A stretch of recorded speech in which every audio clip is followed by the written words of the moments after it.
Welcome to English Podcast and Vast Knowledge, your go-to channel for deep dives into language, culture, and fascinating facts. Tune in to learn something new every day. Welcome to today's episode of Digital Horizons. I'm Alex, and I'm thrilled to dive deep into the world of virtual reality with you. And I'm Sarah. Virtual reality, or VR, is one of the most exciting technologies of our time, but there's so much more to it than just gaming. Today, we'll be exploring how VR is shaping different industries, the challenges it faces, and where it's headed in the future. Absolutely, Sarah. Let's start with the basics. What exactly is virtual reality? Great question. Virtual reality is an immersive experience where users interact with a computer-generated environment as if it's real.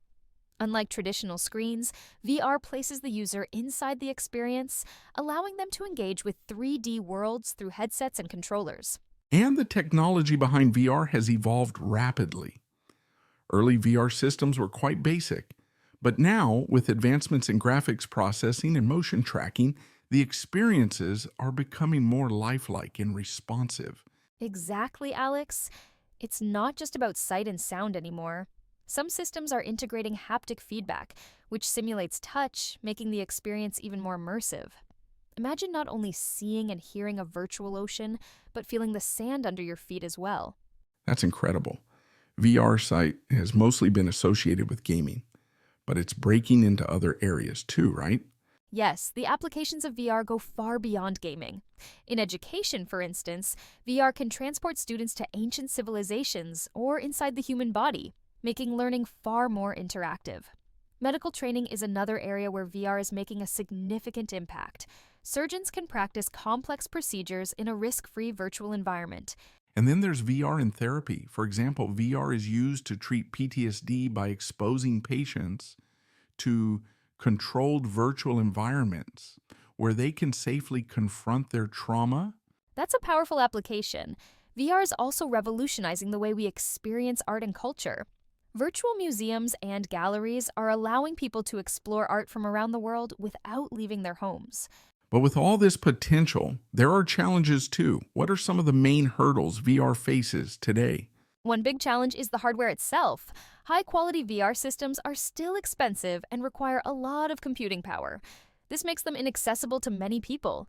There's also the issue of motion sickness, which affects some users due to the disconnect between what they see and how their body feels. And let's not forget about content. While there's a growing library of VR experiences, creating high-quality VR content is time-consuming and costly. The industry needs more developers who can push the boundaries of what's possible. Security and privacy are also concerns. As VR becomes more immersive and interactive, there's a risk of sensitive data being captured or misused. Ensuring user privacy in virtual spaces is crucial as the technology evolves. Definitely. Now, looking ahead, where do you think VR is heading in the next 5 to 10 years? I think we'll see VR becoming more integrated into everyday life. With advancements in cloud computing and 5G, VR experiences could become more seamless and accessible. We might also see VR blending with augmented reality, or AR, creating mixed reality experiences where the virtual and real worlds interact more fluidly. And as the technology matures, I imagine we'll see even more industries adopting VR, from real estate virtual tours to remote work environments, where people can collaborate in virtual spaces as if they were in the same room. The possibilities are endless. VR has the potential to change the way we live, work, and play.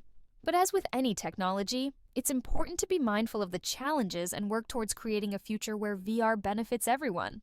Couldn't agree more. Well, that's all the time we have for today. Thanks for tuning in to Digital Horizons. If you enjoyed this episode, don't forget to subscribe and leave us a review. See you next time, everyone! Wait, I almost forgot. We missed the challenging words, and I'll let you say them, Sarah. No problem. Let's get started with the words. Immersive, deeply engaging or enveloping, making someone feel completely involved in something. Example, the immersive VR experience made me feel like I was actually walking through an ancient Roman city. Haptic feedback, technology that provides tactile sensations, simulating the sense of touch by applying forces, vibrations, or motions to the user. Example, The haptic feedback in the VR gloves allowed me to feel the texture of virtual objects. Surgeons, medical doctors who perform operations, specialists in surgery. Example, surgeons can now practice complex procedures in a virtual environment before performing them on actual patients, revolutionizing, causing a major change or transformation in something. Example, VR is revolutionizing the way we experience art by bringing virtual museums into our homes. Motion sickness, a condition where a person feels nausea or discomfort due to the disconnect between visual motion and physical sensation. Example, some users experience motion sickness when using VR because their eyes see motion that their bodies don't feel. Cloud computing, the delivery of computing services such as servers, storage, databases, networking, software over the internet, the cloud. Example, advancements in cloud computing will allow VR experiences to become more seamless and accessible. Augmented reality, AR, a technology that overlays digital content, such as images, sounds, or text, onto the real world, often through a smartphone or AR glasses. Example, augmented reality, like virtual reality, is changing how we interact with digital information. Thanks, Sarah.